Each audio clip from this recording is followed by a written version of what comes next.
বাংলাদেশের content creator junior সাকিবকে নিয়ে এবার মুখ খুলেছে স্যান্ডি সাহা। কিছুদিন আগে জুনিয়র সাকিবের গুপ্তধন কেটে ফেলে তার স্ত্রী। গুপ্তধন হারিয়ে এখন অসহায় ও নিঃস্ব হয়ে পড়েছেন জুনিয়র সাকিব। তার বেঁচে থাকা ও মরে যাওয়া এখন সমান কথা। অবশ্য এই ঘটনায় জুনিয়র সাকিবের স্ত্রীকে কারাগারে পাঠিয়েছে পুলিশ। অন্যদিকে কলকাতার জনপ্রিয় ইউটিউবার স্যান্ডি সাহা বাংলাদেশের খুবই পপুলার ও পরিচিত মুখ। বাংলাদেশের অনেক স্বনামধন্য কন্টেন্ট ক্রিয়েটর, ইউটিউবার, টিকটকারের সাথে তার খুবই ভালো সম্পর্ক। বাংলাদেশেও এসেছিলেন তিনি। অনেক বাংলাদেশি কন্টেন্ট ক্রিয়েটরের সাথে সম্পর্ক গড়ে তুলেছেন তিনি।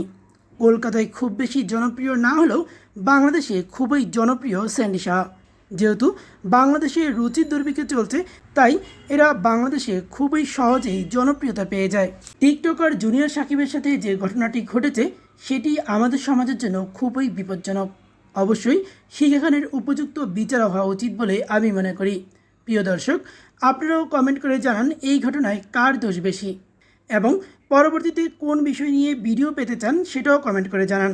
তো সম্পূর্ণ ভিডিওটি দেখার জন্য আপনাদের সবাইকে অসংখ্য ধন্যবাদ।